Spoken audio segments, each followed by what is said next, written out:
وسهلا بكل الذين ينضموا للاستماع إلى راديو بلدي، أول راديو عربي أمريكي ويعنى بقضايا العرب في المهجر. برامجنا في راديو بلدي كل يوم جمعة من 8 وحتى 9 صباحا مع ليلى الحسيني في بث حي ومباشر عبر WNZK راديو 690 AM. صباح الخير بلدي، صباح الخير لكل مستمعينا. Welcome to Radio Baladi, the first Arab, Middle Eastern, and American simulcast radio show. Radio Baladi is broadcast every Friday morning on WNZK 690 AM from 8 until 9 Eastern Time on Good Morning Michigan with Layla Al-Husseini. Our call-in number 248-557-3300. And now, stay tuned for the best radio talk show on Arab and American issues with your host, Layla Al-Husseini.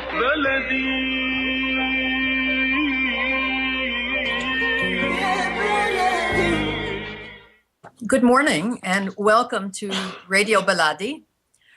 This is Felice Gelman. I'm a member of the board of the Friends of the Jenin Freedom Theater, and Layla Al-Husseini has kindly asked me to host today's segment so that we can interview Nabil Al-Rey and Alia Al-Rosan from the Freedom Theater. They are on tour in the United States talking about the work of the Freedom Theater in Jenin, Palestine. The Freedom Theater is located in the refugee camp in Jenin, and it was founded in 2006, and it is the major cultural institution in the northern part of the West Bank. As you know, Palestine is under military occupation, and therefore people are quite isolated, even though the distances between, say, Jenin and Ramallah are not great, but they are quite isolated. And so the Freedom Theater serves a very important purpose of really bringing cultural life and art to the people in the northern part of the West Bank and reaching out into the communities. The theater provides not only theater, but also has an acting school, which has graduated actors at a professional level. If you saw the Oscar-nominated movie Omar, you saw an actor who graduated from the Freedom Theater acting school as the co-star in Omar. That was Iyad Horani. It provides training in filmmaking, photography, and creative writing, and also does programs for young children on Fridays, and teach, as well as teaching teachers how to teach the arts and use art to create a cultural resistance against the occupation, something that's incredibly important when you think that 2 generations have really known nothing but occupation. So let me tell you a little bit about our guests, and then we'll actually hear from them. Nabil has a long history in theater, a long career in theater, but he has been working at the Freedom Theater since 2008. He began with directing and then has run the acting school, and now he is the overall artistic director for the Freedom Theater, and he's responsible for the productions that it does as well as all of the activities of the theater. Alia had quite a different start. She began her career really working, I think, for an NGO, and then when she came to the Freedom Theater to coordinate its Freedom Bus project, which we'll talk more about, but which reaches out into communities, she decided that she wanted to attend the acting school, and so she is a student in the acting school there. The reason that we have the opportunity to interview Nabil and Alia is that they are on tour, and they will be in Detroit Saturday and Sunday for 2 events. I'll announce these now, and I'll re-announce them at the end of the program, so you can write down the details. On Saturday, November 8th at 5 p.m., they will be speaking at a free event at the Arab American National Museum, which is 13624 Michigan Avenue in Dearborn. And they'll talk about their personal narratives and with some film clips that discuss the work of the Freedom Theater and cultural resistance to occupation. On Sunday, November 9th at 5 p.m., they'll be at the Kebab House, which is 14405 Conant Street in Hamtramck. And they will present there some short student films from the Freedom Theater and discuss that work. So I will re-announce this, but you also can find some details on the website of Radio Baladi, which is US Cham Media, US Arab Radio, and on the US Arab Radio Facebook site.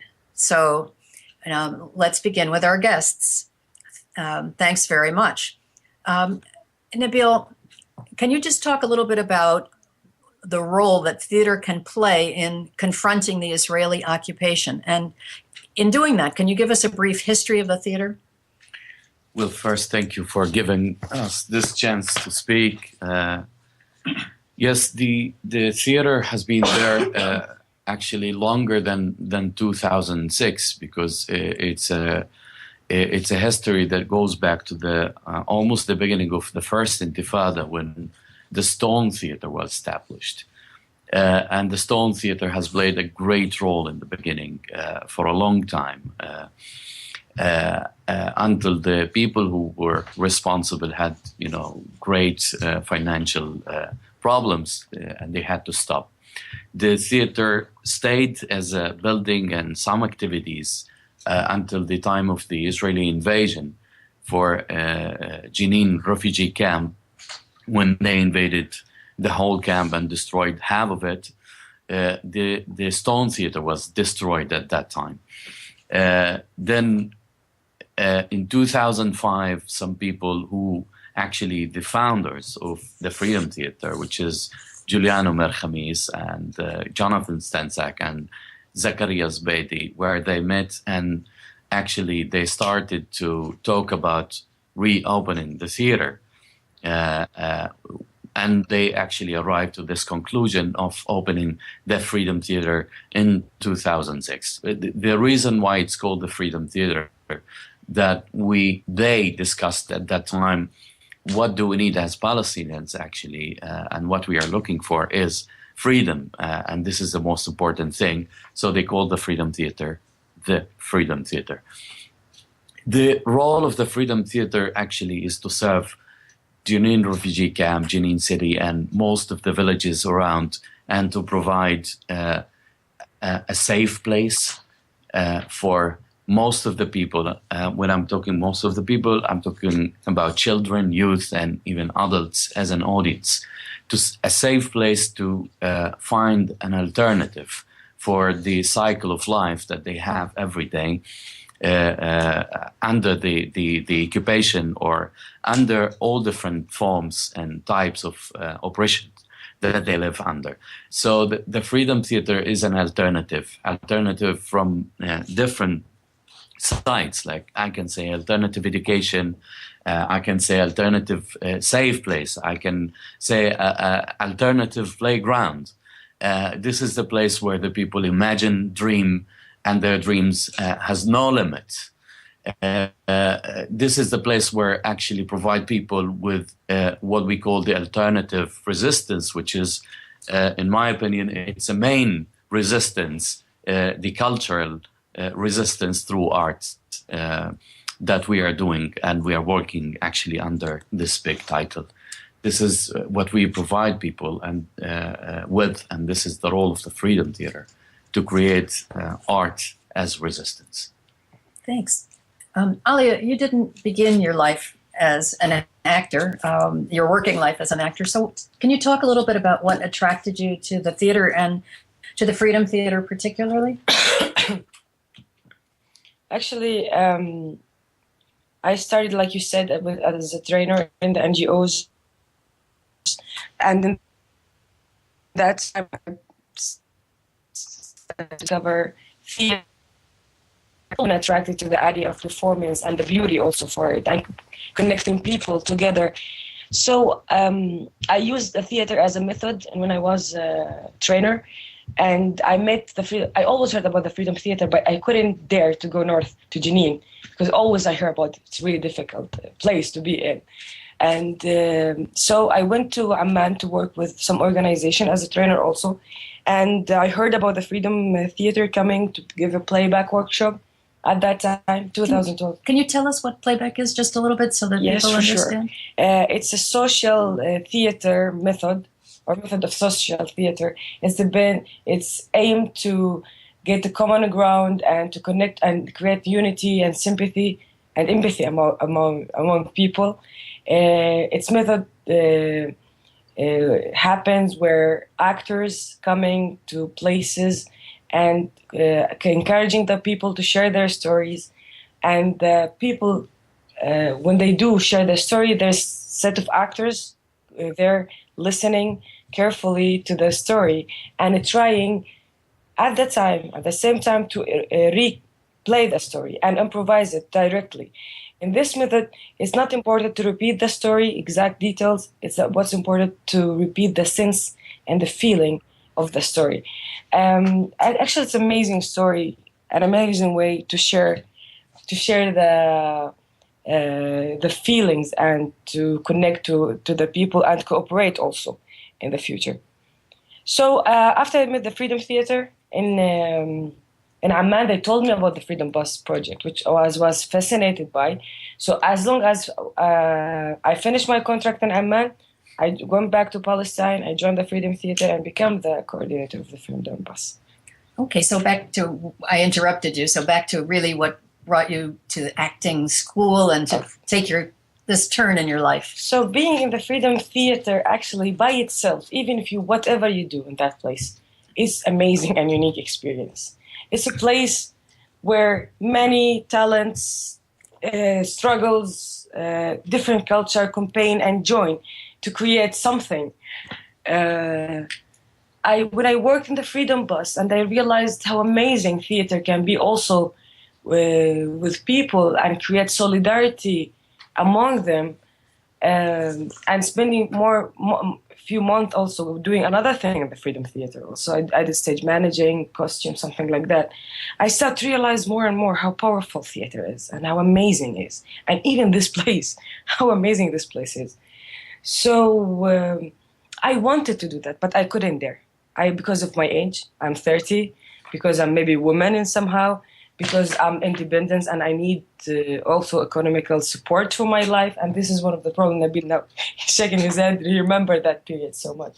So in that time I was like hesitating. So I kept it among myself for a few months. And then I was like, okay, what the hell, khalas, I have opportunity, I have a chance, I'm in here. So I don't want to be that coward anymore. So I went to Nabil and Michaela and I talked to them about that. And they asked me why you want to do that. I think I came with the right answers. So they supported me so well. And that's how I quit it at the December 2013 and joined the first year. My first year, it was 2014 in January. And I started that. That's great. It sounds like the Freedom Bus was an important part of this experience. Can you share with us, just because we don't have too much time, could you share with us your favorite story that someone told? Actually, the stories are a lot, and every story I connect to it in different way. So I don't want to share, if I allow me, I prefer to share feelings and experience that I had from being there and living there. Actually, we went in the Freedom Bus. We go to places called Sea Area, which is under Israeli military control, which is legally for the Israeli law we're not allowed to be there. To be as a Palestinian, to be in places like really hidden, away from the eye of the media, we don't hear about, even we are Palestinian, to be there and discover that whole new reality, and not only discover it by seeing it, by interact with it through theater, it was life-changing experience for me.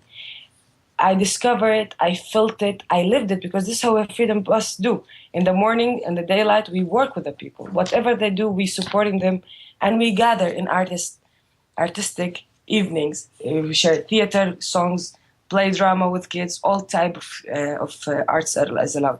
So that sense to understand through theater thing, it's really life-changing experience for me. So every day it was amazing story. Every day was enlightening story and breathtaking story and very sad story in somehow. And Nabil, some of those stories have now been collected to create actual theatrical productions. Am I right? That's true. That's true. We actually, one of the aims of the Freedom Bus, after the experience that they have through playback and through the Freedom ride and the Freedom Bus is to collect stories. So we've decided to take one village as an example and to take their own stories and to recreate them in a theater way, so we can present these stories into other communities, other cities in Palestine, and we've done that. Actually, we finished a tour before we came to the U.S. And the name of that play is? It's called Twane, and it's the name of the same village we took the stories from.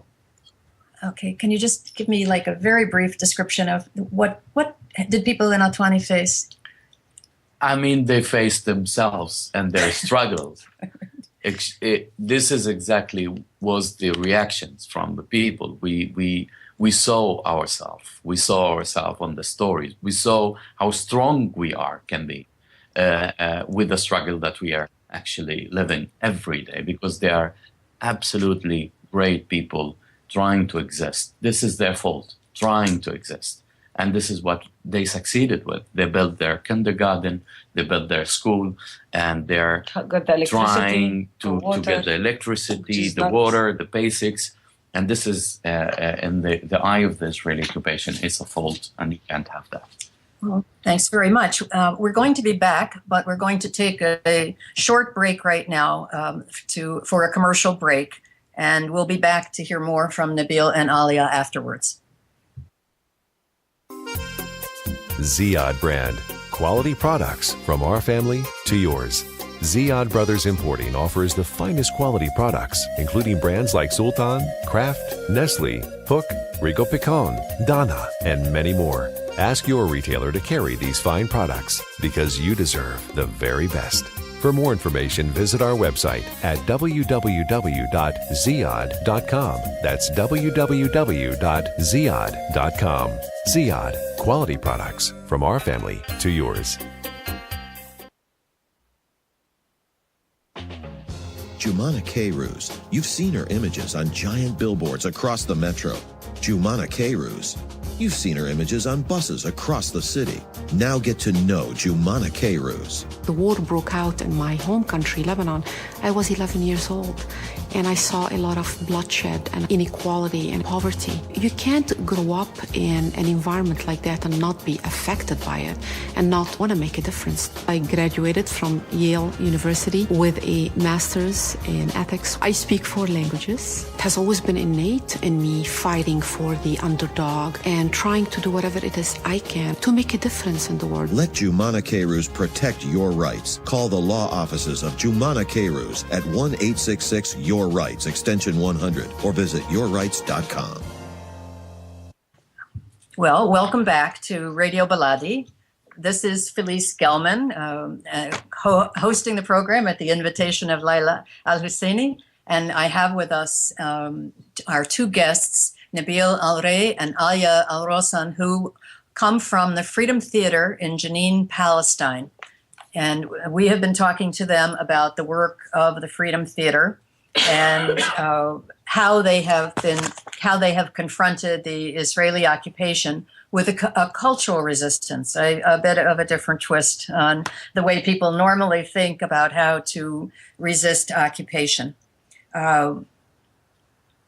So while we're talking about occupation, Nabil, perhaps you can tell us, since the Israeli Defense Force controls the West Bank through military occupation, how have they reacted to the theater and how have they dealt with its members? Actually, I felt whenever an artistic movement exists or a cultural institution it's a threat by itself to the occupation, because it's a way of finding distance and space, a new way of thinking and education in the minds of the people. I'm not only here talking about only the Freedom Theater, because most of the cultural institutions that exist, as I said, they are a threat for the Israeli occupation, because they wanted us to be in this image of holding guns and being terrorists. And they can't do that through art and culture. They can see us, and the people around over the world can see us in a different way as we were presented before. And we succeed in that. The role of the Freedom Theater has been great contribution in the Jenin area, Jenin camp, and we saw different examples. Some boys who were started with us as bad boys, as they called themselves, and now ended up as an instructors in the theater school of the Freedom Theater. So this is a great education. This is a great chance and a great way of resisting the occupation by actually being professional, because we have, I should admit, we had this long time of complaining and saying they killed us, they destroyed our house from 1948, nothing happened. But we have to be professional of presenting numbers, dates, people who actually were responsible for these things, and through plays and through films, you can actually present that. So this was actually, in my opinion, this is the greatest challenge that the Freedom Theater was in toward the Israeli occupation. Besides that, we were arrested so many times. Of course, I was arrested myself. Many of my colleagues were arrested and put in prison without any reason, without any guilt. The Israeli army came to the Freedom Theater and they throw stones into the windows of the Freedom Theater. They tried actually to destroy that. I was asked in the prison many times, like, why are you doing theater? You can do theater about Syria. Why you want to do theater about this? And my answer is because there is an occupation. And if the occupation will last, we will do theater, and then we will find a different way, hopefully, to still fight.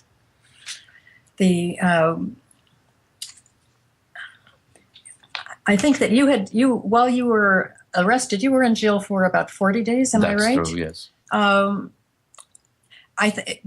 Did that give you some insight into just the stress and trauma that I think more than half of adult Palestinian men at one point or another have been arrested? Did it give you some insight into what that does to you and how to deal with that through the theater?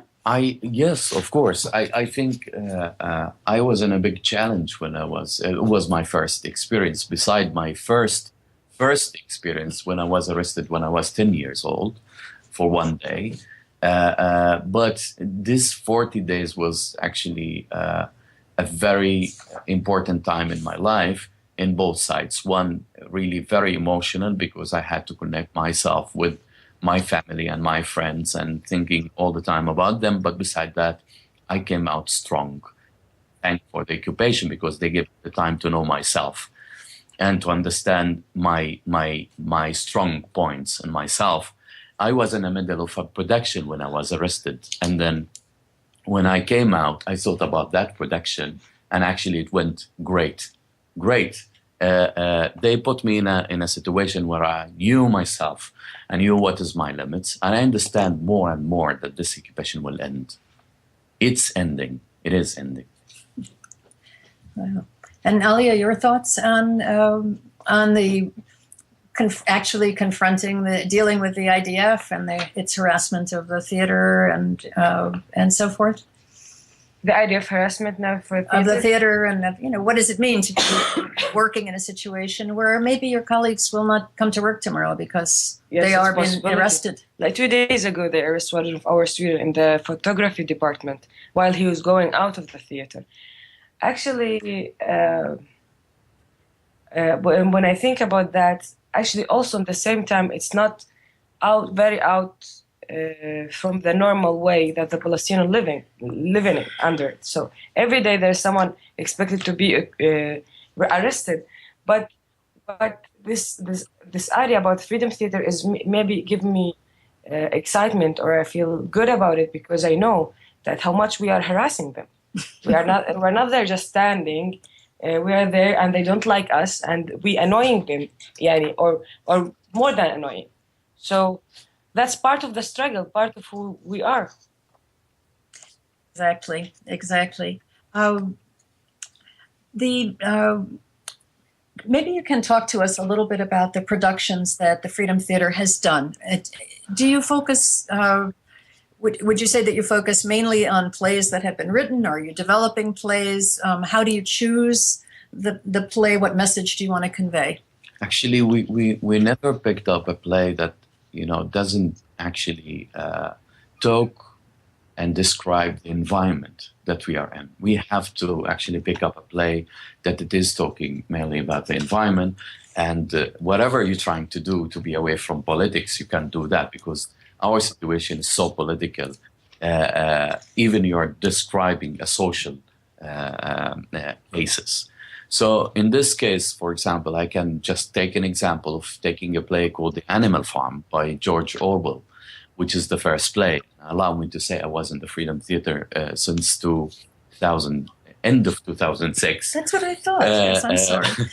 And this was my beginning when we actually put the production of The Animal Farm. That play was talking exactly about the cooperation and the Oslo Agreement after, and the cooperation that it is happening between the Palestinian Authority and the Israeli side. What does that mean? How we are, in a way, as Palestinian people living under the circumstances.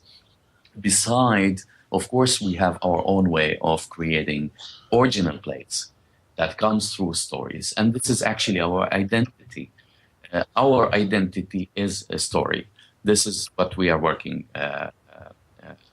through, is to present stories from, and I will take the example of the theater school. In the first year students has to work through their own stories, present their own stories, because we believe if you don't know how to tell your own story, you are not capable to deal with other people's stories or any foreign text, let's say. So as first step, they deal with their own stories. Second, stories of others. And then we go in introduction through scene works by a foreign text. Most of the production, and I can just mention fast, we've done The Animal Farm, Fragments of Palestine. We did Alice in Wonderland in a very Palestinian version. We did Suicide Note from Palestine, which is was inspired by a British writer called Sarah Kane. We did so many different productions, actually, that was original, and it comes through the Freedom Theater work, or plays that we adapted, like, for example, The Caretaker by Howard Penner. But it has to talk about the situation in a way or another. So in a way, you're able to take what I think some people might think of as Western culture and make it meaningful to Palestinians because it addresses their own situation. It's not something that just sort of comes from the outside and you should say, this is good because it's Western. Right, though. Of course, it has to. I mean, this is theater. Theater can be adapted. If I'm not mistaken, this is at least my opinion. If you take any play and you find it great, which is, I mean, the case of so many different plays, even it's Western or Eastern, it doesn't matter. The matter is to take that play and to believe what was written and to try to adapt your reality. Because if theater cannot serve your situation or your problems, at least by asking questions, it's not effective, in my opinion. And Alia, were you involved at all in the creation of a Tuani play or of the Sign of the Stone, which was another play that came from a local narrative? I wonder if you could just talk a little bit about how the students themselves work to develop the play. The first part was a student as our sign. I was a stage manager in that play. So, and I was part of writing the story also somehow. Mainly the work in the Freedom Theater and our project is cooperative. A lot of people working to create one piece. There's nothing called this is your work and this is mine. We are all of us, really. We cooperate and we communicate. The Tuani play, which I can speak more about, the collecting of a story happened before the project, like in around 2 to 3 months. And the stories being gathered, and we read them as a student before even they turn to be a theoretical piece. And we start to talk about what do you think about that and which also scenes we think that it should be there. And the teachers, and Nabil, and Michael, and everybody was working on the script. They knew, and they connect with us somehow. They, how many people working on that? You, Faisal, Ahmed, Michaela, all of them, like whole group working on everything almost together. So this sense of creative work and cooperating, it was really amazing. And also the student, we have our mind and we have our thoughts about the idea and how we think should go. Like even when Faisal was directing, he was listening to our ideas.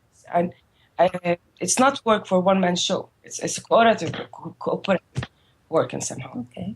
And I think the Freedom Theater is just opening a new play, Askadinia, which focuses on women's life and dreams. And I think it was created through a similar process. Is that right? Kind of. I don't know a lot about it. I wasn't that time so busy in Natwani touring and everything. But I know that it's depends on improvising, which is no script. They go to several places and they have share trainings with the woman, and they collect stories from them, and together on the stage they try to create something from it. And Nabil, I think he can. Yeah, it's a devising work. So it's mainly devised by the whole team of the creative team. And this project was mainly talking about women, and this will just actually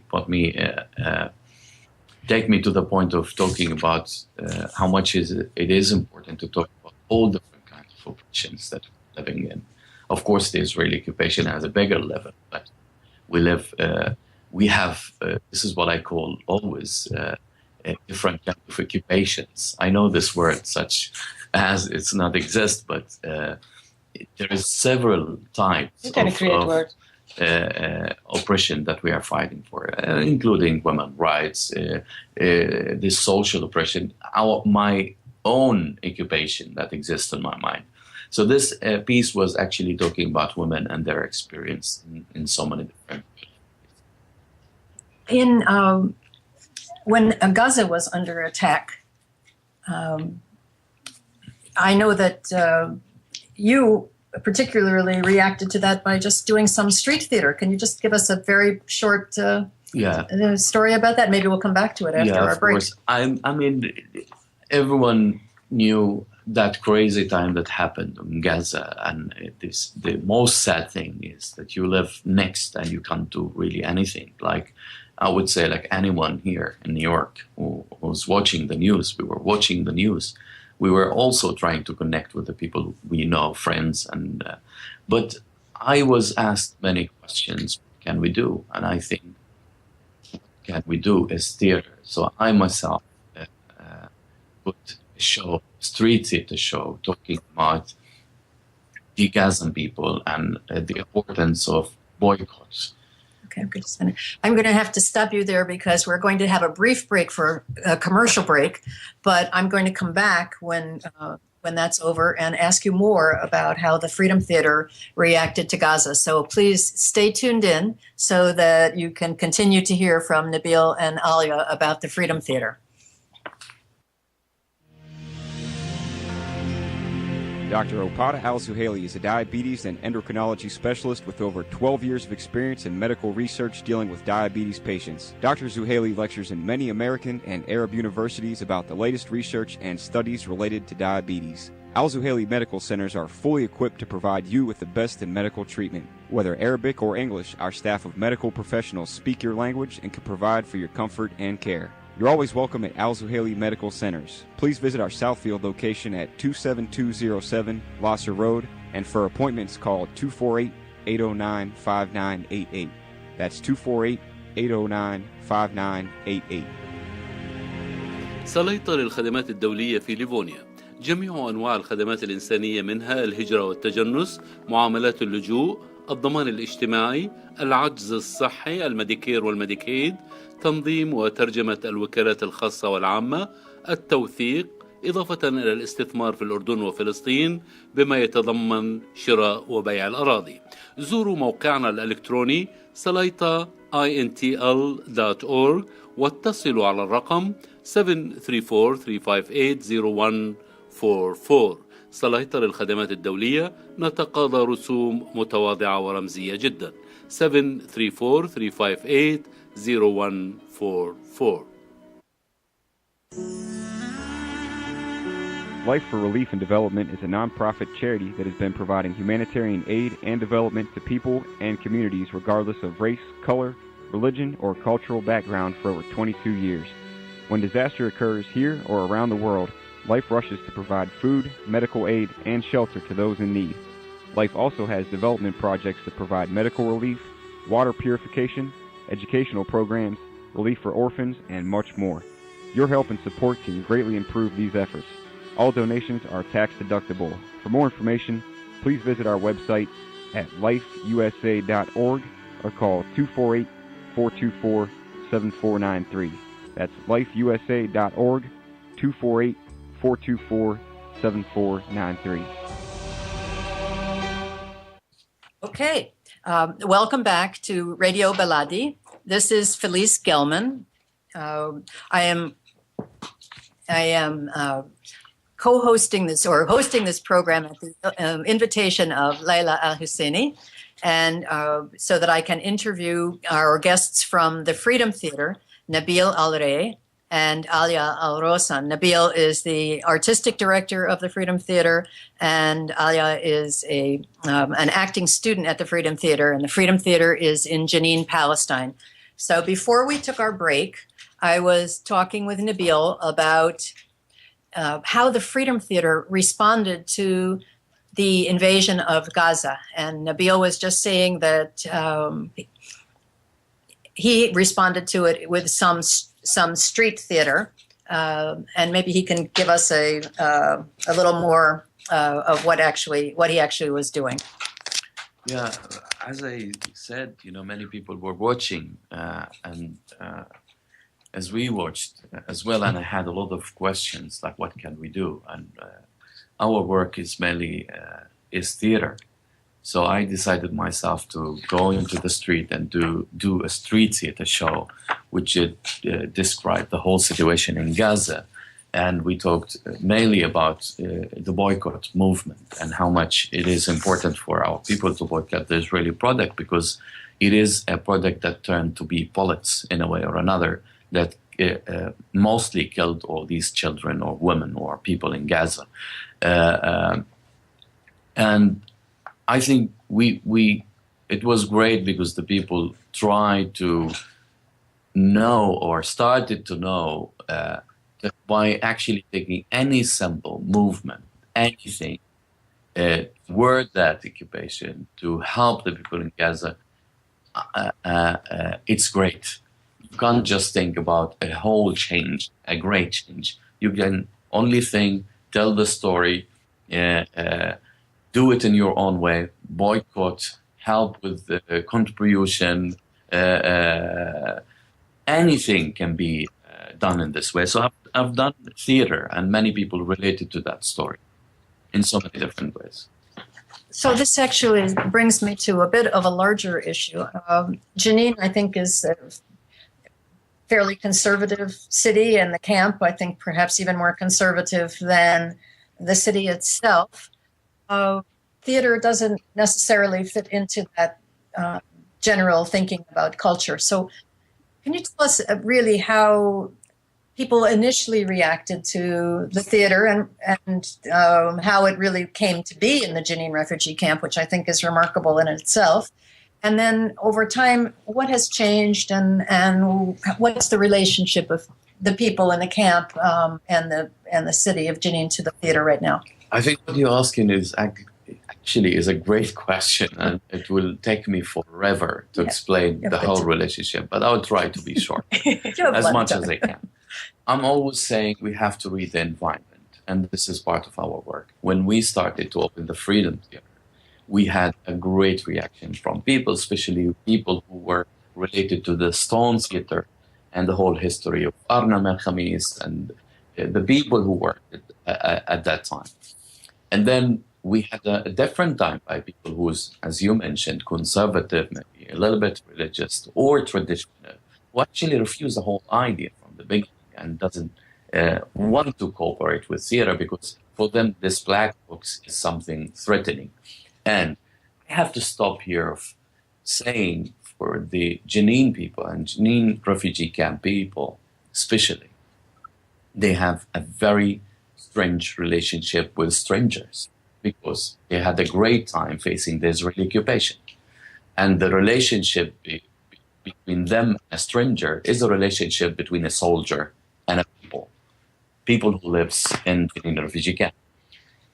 When we were there, even myself as Palestinian, I was considered to be a stranger. I was asked many questions. Where are you from? Although I'm from a different camp, a different refugee camp. But this relationship between us and the theater, it's a love and hate story. This is what I can describe. Some people hated us, doesn't want to see us. Some people loves us and want to cooperate with us. Again, the environment. And when we lost Giuliano in 2011, 4th of April, that was a great loss. And for us as the Freedom Theater, also for the people created a border of fear. What is that place? Why people are dying? And all these questions. I don't think everyone knows what happened to Giuliano. Maybe you can. I mentioned Giuliano is one of the founders of the Freedom Theater, and he was in before with his mother. He was a theater trainer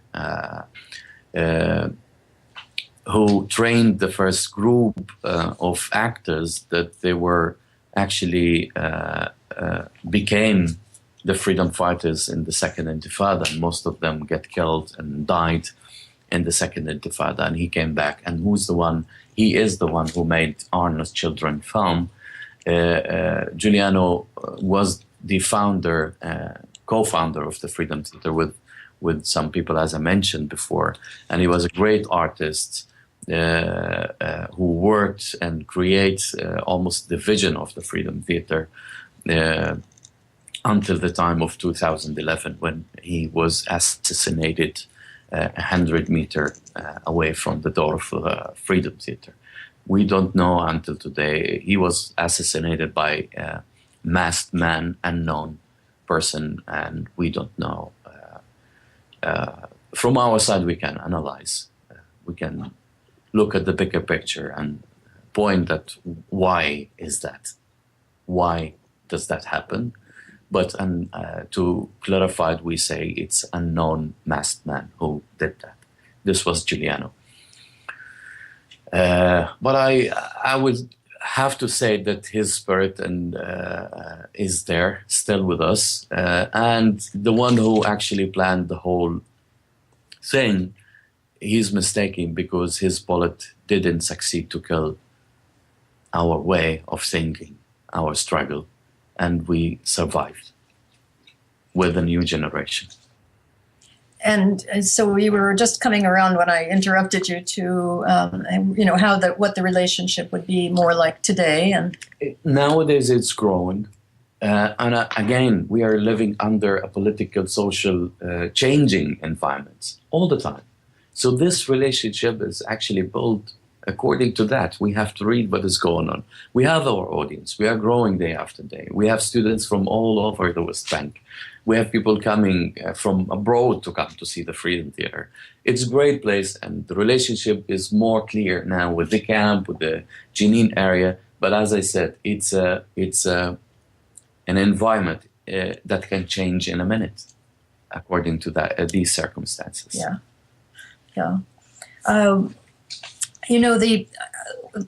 Last year, the Freedom Theater did a very successful tour of the eastern seaboard of the U.S. With Athol Fugard's play The Island, which is set in a prison in South Africa during the era of apartheid. So, again, something that I think would resonate with the Palestinian experience. But I was particularly impressed that the actors performed in English, and I wonder if you can tell me what was it like for your actors to perform for U.S. audiences who don't really know that much about how people live and survive and exist in Palestine? And how about performing in English, which I think is remarkable? First, as you mentioned, the play was great because it described a different situation, which is similar to the Palestinian situation, which is the apartheid, and the time of the apartheid, where 2 prisoners were in prison for great reasons. And I would advise people maybe to read the play and to have an idea about the play. But it is very similar to our situation nowadays, since we have more than 7,000 prisoners, and each one of them is a story. And it is until today. It is happening today, and it is until these days. So to perform in English, that was a great challenge for our actors, since it's not their mother language. And it's always a challenge. But they were actually great to make this effort. And because they believe, as we believe, you know, the art is used to bring a message. And it doesn't matter the way you talk, the language you talk. It's a challenge in order for us to approach people, to arrive to the mind of the people, in order for us to explain to them what is happening. And this was a great challenge. And I think it was actually well received in the US as a tour. It was a great challenge for us as theater and for them as an actors. Well, I definitely think it was well received, because I know that every performance was sold out. So that's true. That's true. That's some indication of how well it was received. And I think that tell us a little bit about the Freedom Theater's touring elsewhere and how that works, how you've been received, what does it mean for the actors themselves to have this opportunity? I think touring the Freedom Theater was started the tour actually since 2009 mainly, with a great tour was taking place in Germany for a long time, 60 days tour. It's a great tour in Germany and in Austria. And 2011 also, we toured again Germany, Austria, and Switzerland. We toured France. We did a lot of tours. And for us as theater, it was a great chance, because every time we have a show, we have a lot of people coming to the show, but the most important part of it is the discussion that happens after the show, because this is the turning point of so many people who meet us during their touring. Beside that, it is generating a lot of support for the Freedom Theater. Financially, socially, a great database of professionals who comes to the Freedom Theater lately. We have a great relationship with great theaters like the Schaubühne, for example, in Germany. We established this kind of relationships. Touring is one of the most important tool for us to reach people and to talk to the people and to try as much as we can to actually meet the same way of thinking for the people, and to bring this other side of the image for the Palestinian people. Because we are ambassadors, I think, in a way or another, for the Palestinian people. And I think you have a tour coming up in the fall of next year, 2015, in the U.S. Am I right? That's true. Can you give us a little detail? Okay. Just a little introduction. Yes, we will be coming here between September, October, fall 2015. We're going to present a play called Suicide Note. We're going to be in the public theater performing. We will be in residency for 2 weeks in the public theater. That's fantastic. We're going to take another short commercial break, and then we'll come back and conclude, and I will re-announce the events that you can see Nabil and Alia at.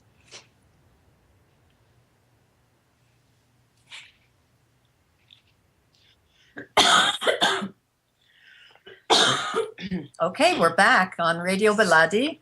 This is Felice Gelman from the Friends of the Jenin Freedom Theater, and Alia Al-Husseini has kindly invited me to host this so that I can interview Nabil Al-Rey and Alia Al-Rosan, who are respectively the artistic director of the Freedom Theater and a student in the acting school of the Freedom Theater.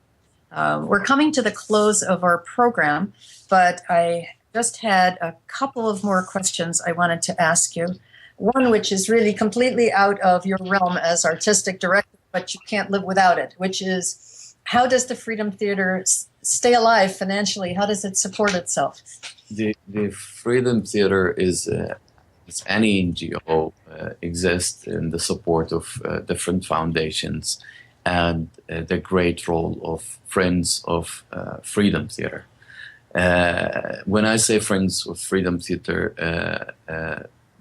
this kind of organization, that some of them are officially registered and some are not, but these people are actually creating and generating a great support for the Freedom Theater in so many different ways. So we survive. We are living under an unstable financial issue, because it is the situation of most of the organizations. But we believe, day after day, with the support of the people, financially, as I mentioned, we can survive. Even an individual can make a big difference in our work. Okay. And I guess that leads me to another question, which is, you've now graduated 2 classes from the acting school and have a third. And what do those graduates, what do they do? We say, we have a responsibility for the people who graduate from the theater school in order for us to find a way for them to continue their education and to find chances for them to, from time to time, to be employed in the Freedom Theater by projects. Some of them already finished the first, the 3-year program, and now they became instructors in the Freedom Theater School. The other people, who is, of course, interested to be in, and to take part of the Freedom Theater education, we say we provide you with different workshops, even sometimes when we have connections, different scholarship where you can continue your education in order for you to reach different levels, because we believe that to finish as an actor, that's a great thing, but it's not enough. You have to be specialized in one area. Besides, I would say that we have something very important. We believe that not everyone in the theater school will end up as an actor. Some of the people who would say, it was a great time for me to be in the theater school, but now I want to be a doctor. The most important thing is to show directions. This is a very, very good side. But yes, totally, we have responsibility for these people, and we do communicate to find different ways to for them to continue their education. Well, I think some of them have had some impressive follow-on careers. I think That's about true. Iyad or Momen. That's who true. Have, I can mention names, but yes, but everyone has done really amazing things. That's true. Some of one just directed the play Tuane. I spoke about the other guy who just finished studying in Lespa School in London. He came and he was the one who's responsible for the whole devising about the Women Project. Another is an instructor, and another in our way of saying he's a star nowadays, since he started to work in cinema. And I'm happy and I'm afraid. Happy for him to be a star, but afraid for him to be taken by this industry making films, and sometimes can be misled.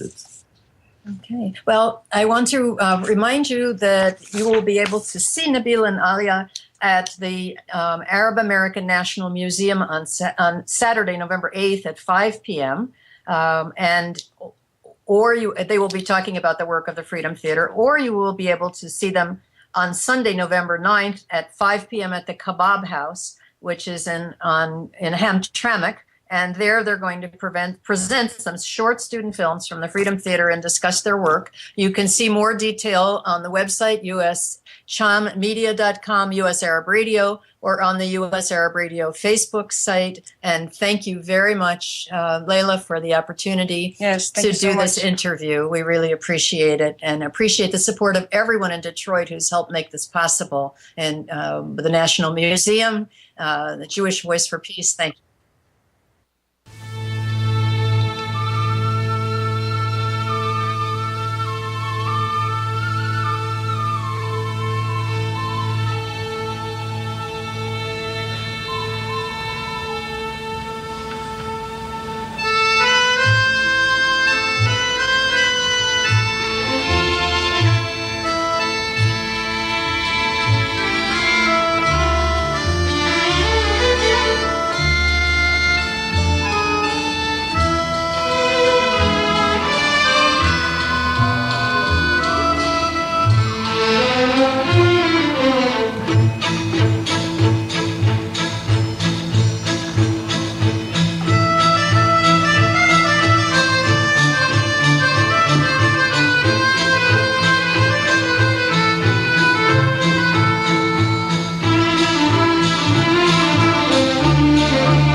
هل جلست العصر مثلي بين جفنات العنب والعناقيد تدلت كثريات الذهب؟